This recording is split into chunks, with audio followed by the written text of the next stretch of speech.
Hey, how you doing? Hello. Hey, Josie, how you feeling? I wish you wouldn't say my name like that, but I'm feeling otherwise good. How are you feeling? I'm feeling like I've gotten the all clear recently. That seems like some kind of clickbait, some kind of cold open in order to intrigue people about where you've been and what's been going on. That's it. Record scratch. Guess you're wondering how I ended up here. Is that what a record is? I didn't make the sound, but I did. you nailed it. You are. Thank you. You're a regular. Record scratch. I lunged in my mind for the guy who does the sound effects in the Police Academy movies. Oh, Bobcat Goldthwait! No, he doesn't. He's the goddamn Goldthwait voice. No, the sound effect guy. And Michael Winslow. All right, we got it. Oh, okay. I'm a regular Pow. Michael Winslow. You're a regular Michael Winslow. We broke lockdown. We just get out there. We're getting started. From back when that mattered. That was 2 weeks ago. Yeah, okay, yeah. We're recording this after. Set your mind back. Cast yourselves back. It's 2 weeks ago. Everything's It's still... May 28th. Yeah, thing was still a Lockdown thing. Central. Yeah. Certain songs were playing on the radio. Things were sepia. Yeah. Coronavirus, like animation spiraling on your news. Every time you go to the news website of your choice, it's mostly coronavirus, not, other stuff. Oh yeah, we're talking pre what is currently American dominating our news, and yes, America standing up for its right to defend systemic racism. Before that. Yeah, so Australia was in the heat of lockdown, and no one more so than us. But restrictions were coming back. I had managed to visit my mother and come home and not swell up and cough up goo from coronavirus. So we thought it was safe for us to go to. It was a party. It was not a fucking party. How many people were there? 6. And what were the regulations on the number of people inside? 5. Party! It was in many ways. Are we bad boys party. because we did that? We broke the law, I reckon. Oh, Yeah, we're bad motherfuckers. Yeah. I am okay with it. Yeah, I am too. Your laws are stupid. Actually, we're the only ones, as far as we know, who actually thought those laws were sensible. So we went to a gathering, and it was very considerately facilitated by the organisers. Would you like to talk a bit about the gentleness with which they handled our concerns? I think because we've been putting out all of our, for lack of better word, anxieties on the internet via this fairy channel about our situation with how we've been coping and like processing the whole social distancing and like global pandemic-ness of everything. And how we've been Joe Cool the whole time. Not taking it too seriously. We've just been going about living our business. No, obviously we've been taking it quite seriously to the point where I'm pretty sure our friends and family are like, will you be coming out again? They think we're like the fucking Groundhog Day groundhog, and we're never going to poke our face out again. So our friends, after the fact that we had obviously been so, intense about our feelings on the internet, were very kindly like, hey, just so you know, there's going to be a couple of fellas coming down from the big city. Now, again, just for context, we live a couple hours away from a major city. Major city, Melbourne. We live a couple of hours from Melbourne. We don't need to hide calls? Nobody calls anymore, but we had a phone call. That's how considerate these parties have it. Our friends were. We love you guys. Yeah, thank you very much. But obviously they knew, and we knew that they knew that we were like going to be a little bit weird about it. It felt like they were broaching. Yeah, they were like, just in case. There'll be a couple of people. Just if it makes you uncomfortable, I'm sorry. From the city where the germs live. Obviously, then I immediately Googled like the approximate area that they're from. And I'm like, ooh, it's a couple of outbreaks within the next 10 kilometers. Like, ooh, it's a bit scary. So, we had a conversation about it. We did. We genuinely did. Like, we'd still, like, spoiler alert, we went to the party. I think my line of defense was, look, if you think it's a good idea, we'll go, and if we catch coronavirus, it's my fault. I will never let you forget about it. Yeah, and I were very much fuck you. I was like, fuck you, that's insane. I can't believe we're having this, like, I assume we're not the only couple in the world or only, like, family unit in the world that have had, like, kind of, like, probably insane arguments, but arguments about, I don't know, whether this is a good decision or not, like when it's not just your decision. I assume it's very much like the Walking Dead situation where you're like, should we go and get supplies? I'm going to the post office. You'll kill us all, Morty! Yeah. So that kind of thing. So we have that debate. Ultimately, we decide to go. It's lovely. It's the most lovely evening. We hadn't seen anybody properly except a kind of close family for a long time, it was nice to see human people. It did. And be like, oh, this is normal. However, when we did get there, I think we had maybe grand illusions to keeping some kind of like... We'll maintain social distance in a party situation, like recommended by the government. Yeah, we won't hug and you know, no making out, and you know, we'll soldier through that and just, you know, no, immediately. It's just like you're inside a tiny room and you're just like, I wasn't thinking about it at the time, but like afterwards I was like, that was a lot of exposure. Air. I was thinking about it at the time. As soon as they started vaping indoors, it's like if you wanted to computer animate how coronavirus spreads, you could just, you know, use vaping as an effect, because it's like plumes of moisture droplets from inside a human being goes out and then it rains down upon you like fucking Agent Orange. And as they're just doing it, we're like, oh, we are only protected by the fact that these people aren't sick. Yes. Otherwise, we would be so sick. Fucked. Let alone, like, I guess this whole thing has made me that much more cognizant of, like, am I going to get a cold after this? Cognizant is a wonderful euphemism for deeply paranoid. Okay, deeply paranoid. I'm cognizant, not paranoid. I meant spiraling. Start to spiral about thinking about these things. So how did you feel in the days following our outing, our lockdown breakage? So, I felt okay the immediate day afterwards, and I was like, God, I'm so glad we, like, oh my God, maybe, like, life is totally fine. Maybe it's not a big fucking deal. Yeah, I was gonna go back and, like, hang out, and, like, everything's good now. And then I got sick. Like, I got sick. I got really sick. So I think, okay, I feel like two things was going on. I was like desperately trying not to be crazy, which I'm sure if anybody else out there has been to the hospital because they had an anxiety attack before, you work really hard at trying not to feed into it or to read stimuli incorrectly, because nobody wants to be incorrect. I certainly don't want to allow that type of thing that's not really happening. I don't want to clog up the healthcare system. I don't want to, you know, make you be a bother. You don't want to be a bother. I don't want that to be happening. So I was really trying to be like, it's probably just a normal cold. Like, I'm probably just a little bit flu-y. That if you went in there and say, I have some symptoms, that they'd take you by the hand and go, you're not crazy, are you? I'd be like, crazy? Please don't check my record. It says crazy all over this thing.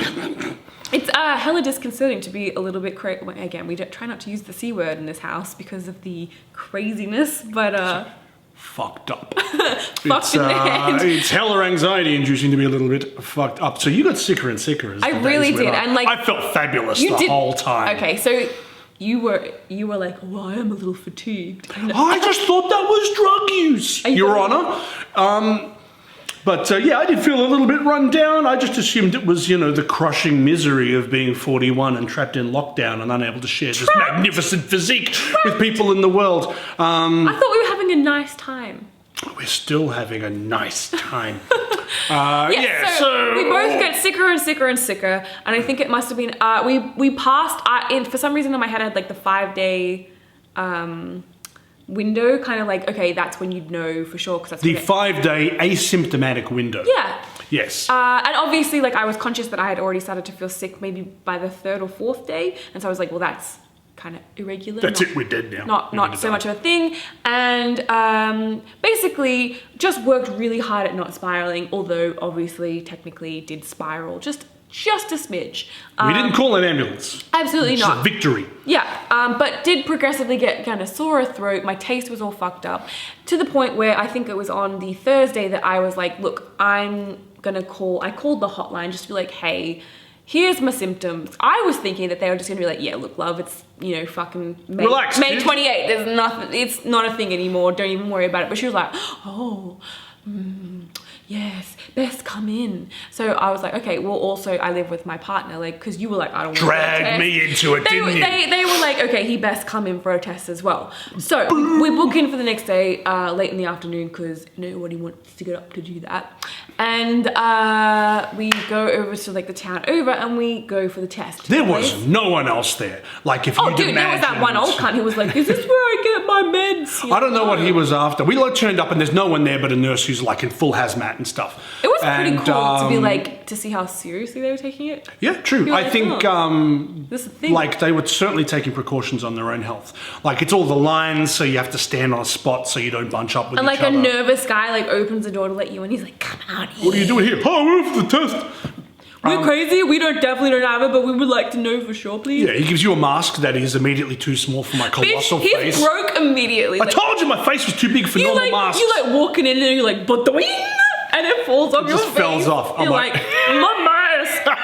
Like, you can imagine if I was sick and they turn around and I'm like, oh, my mask has fallen off. It's dangling from my ear and corona germs are shooting out like vape smoke in the air. They take our details. Any allergies? Yes, I'm allergic to horses. If I eat one, I come out in hives.